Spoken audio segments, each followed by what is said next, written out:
Good morning বন্ধুরা, daily ব্লগে সবাইকে স্বাগত জানানো। আজকে তো শনিবার আর নিরামিষ, মেয়েও বাড়ি আছে।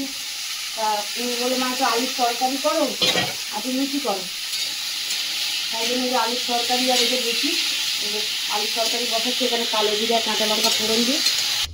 এরকম বন্ধুরা লুচি তো ভাজা হচ্ছে এই যে, আর এই যে কটা ভাজাও হয়ে গেছে। ওদিকে তোমাদের দাদাভাই বেলে দিচ্ছে আর এখানে এই যে আলুর তরকারি হচ্ছে। মেয়ে বলেছে সাদা সাদা আলুর তরকারি খাবে, তাই জন্য সাদা আলুর তরকারি করেছি। হলুদ দেয়নি, একটু ধনে পাতা উপর দিয়ে দেবো, ব্যাস। চলো লুচিটা ভেজে নিই, তারপর খেতে দেবো। তোমাদের দাদাভাইও কাজে বেরোবে, মেয়েও খাবে, খেয়ে পড়তে বসবে। না খেলে তো এখনকার বাচ্চারা পড়তে বসবে না, আগে খেতে দাও তারপরে। চল রাখি আমি। চলো বন্ধুরা, এই যে লুচি তো ভাজা হয়ে গেছে, আলুর তরকারি হয়ে গেছে। এই যে তোমাদের দাদাভাইকে দিয়েছি, মেয়েকে দিয়েছি। মেয়ে ধনে পাতা খাবে না, তার জন্য ওটা তুলে নিয়ে আর এই যে আমাদেরকে ধনে পাতা দিয়ে দিয়েছি। চলো ওদেরকে খেতে দিয়ে দিই। চলো বন্ধুরা, টিফিন তো খাওয়া হয়ে গেছে আর এদিকে রান্নাও বসিয়ে দিয়েছি। এদিকে রান্না বসিয়েছি, ওদিকে ডাল ভাজছি আর এদিকে যে উচ্ছে ভাজা বসিয়ে দিয়েছি গোল গোল করে, করলা ভাজছি। আর এখানে রান্না করবো যে কুঁদরি আলু কেটে নিয়েছি, কুঁদরি আলু ভাজবো। এখানে আলু পোস্ত করবো আর একটু আম ছিল, আমের চাটনি বানাবো। আর এখানে ডাল বানাবো বলে তো ডালটা ভাজা বসিয়ে দিচ্ছি। চলো নিরামিষই তো, এবার এটা করি ওটা করি, একটু একটু করে না করলে না খেতে চাইবে না। এই দিয়ে খাবো ওই দিয়ে খাবো, ছেলে মেয়েদের বায়না, তাই জন্য যা ছিল এটা ওটা করে ওই দিয়ে রান্না বসিয়েছি। রান্নাটা এগোতে থাকি ততক্ষণ। চলো বন্ধুরা, এই যে কুঁদরি আলু ভাজবো, ওই জন্য কালো জিরে আর একটু শুকনো লঙ্কা ফোড়নটাতে একটু ভেজে নিয়েছি। এবারে আলুটা আর কুঁদরিটা দিয়ে দিই। আলু কুঁদরিটা দিয়ে দিলাম, দিয়ে মধ্যে নুন হলুদ দিয়ে দেবো, দিয়ে ঢাকা দিয়ে দেবো, আস্তে আস্তে ভাজা হয়ে যাবে। আর এদিকে তো একটু ডালটা সেদ্ধ বসাবো আর এদিকে করলাটা তো ভাজা হচ্ছে। চলো বন্ধুরা, দেখো কুঁদরি আলু ভাজা তো হয়ে গেছে। এই যে লাল লাল করে একটু ভেজে নিয়েছি কুঁদরি আলু ভাজা। এদিকে ডালও সেদ্ধ হয়ে গেছে আমার। চলো বাকি রান্নাগুলো বাকি আছে, ওইগুলো বসিয়ে দিই। চলো বন্ধুরা, রান্নাতে এই যে ওদিকে কুঁদরি ভাজা হয়ে গেল, উচ্ছে ভাজাও হয়ে গেছে। আর এদিকে এই যে আমের চাটনি হয়ে গেছে, আমের চাটনিও বসিয়ে দিচ্ছে। এদিকে তো বেলা হয়ে গেছে, মানে টিফিন করতে গেলে না দেরি হয়ে যায় বন্ধুরা। আর এদিকে ডাল সেদ্ধ হয়ে গেছে, ডালটা যে ফোড়নে দিলাম জিরে শুকনো লঙ্কা তেজপাতা আর একটুখানি আদা ঘষে দিয়ে দিলাম। নিরামিষি ডালে তো কুমড়োর ডালে একটুখানি আদা দিলে না সেটা ভালো হয়, তাই জন্য একটুখানি আদাও দিয়ে দিলাম। আর এই তেলের মধ্যে আমি হলুদ দিয়ে দিচ্ছি, পরে আর হলুদ আমি দিই না, কাঁচা গন্ধ বেরোয় বলে দিই না। তেলে তো দিয়ে দিলে না, তাহলে হলুদের গন্ধটা থাকবে না। এই যে ডালটা তো সেদ্ধ হয়ে গেছে, এর মধ্যে যে কড়াতে ঢেলে দেবো। গরম তো, বাটিটা পুরো গরম হয়ে গেছে।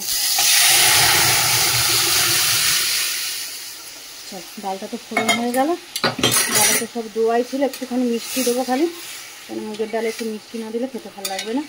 একটু মিষ্টি দেবো। আর এদিকে চাটনি হয়ে গেছে, চাটনিটা নামিয়ে দিই। এদিকে ভাত বসিয়ে দেবো, আর এদিকে পোস্তটা করবো, ব্যাস হয়ে যাবে। ডালটা নামিয়ে দিই। এই দেখো বন্ধুরা, কি মুষলধারা বৃষ্টি হচ্ছে। সকাল থেকে রোদ দিয়েছিল আর এখন একদম মুষলধারা বৃষ্টি। চলো, বৃষ্টি তো মুষলধারা বৃষ্টি হচ্ছে, তোমাদেরকে দেখালাম। আর এদিকে যে ভাত বসিয়ে দিয়েছি এদিকে, আর পোস্তটা বসাবো বলে কড়াতে তেল দিয়ে দিয়েছি। চলো, তেল তো গরম হয়ে গেছে, এর মধ্যে কালো জিরে ফোড়নে দিলাম। ফোড়নটা ভেজে নিয়েছি। এই যে কেটে রেখে দিয়েছিলাম, আলুটা ধুয়েও রেখেছিলাম, জল ঝরে গেছে। দিয়ে আলুটা দিয়ে দিলাম। এই আলুটা একটুখানি তেলের মধ্যে একটুখানি নাড়িয়ে নিয়ে তারপরে নুন আর হলুদ দেবো। এই যে আলুটা তো সাঁতলে নিয়েছি ভালো করে তেলের মধ্যে, এর মধ্যে দিয়ে দেবো। এই যে পরিমাণ মতো নুন দিয়ে দিচ্ছি, পরিমাণ মতো নুন দিয়ে দিলাম, হলুদও দিয়ে দিলাম পরিমাণ মতো। দিয়ে আর একটু আলুটা তেলের মধ্যে ছাড়লাই হলুদ নুন দিয়ে, ততক্ষণ আমি পোস্তটা বেটে নিচ্ছিল। কেন পোস্তটা না শিলে না বাটলে ভালো বাটা হয় না, মিক্সিতে ভালো করে বাটা হয় না, তাই জন্য পোস্তটা শিলেই বাটি বেশি। পোস্ত এসব শিলে বাটি। চলো এটা কষানো হোক।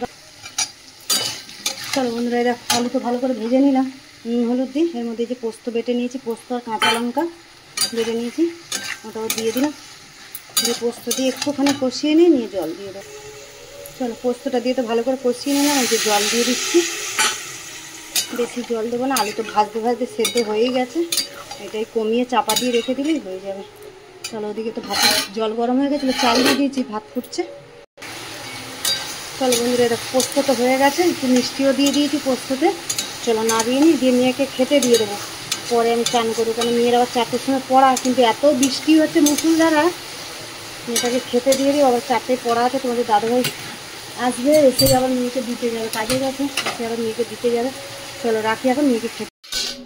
চলো বন্ধুরা, এই যে রান্না বান্না তো শেষ করলাম, আর রান্না শেষ করে যে মেয়েটাকে খেতে দিয়ে দিই মেয়েকে আগে, কেন মেয়ের পড়া আছে আবার 4টে থেকে।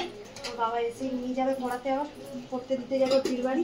তাহলে এই যে গরম গরম তো ভাত করেছি, এখানে এই যে গোল গোল করে করলা ভেজেছি, হ্যাঁ, এখানে কুঁদলি আলু ভাজা আছে, এখানে মুগের ডাল করেছি, এই যে মুগের ডাল করেছি একটু ঘন করে, আর এখানে যে পোস্ত আর চাটনি। চলো আজকে তো শনিবারে বাজারে এই দুপুরবেলা খাওয়া দাওয়া আমাদের। চলো এখানে ব্লগটা তাহলে শেষ করছি, দেখা হচ্ছে পরের ব্লগে আবার, টাটা।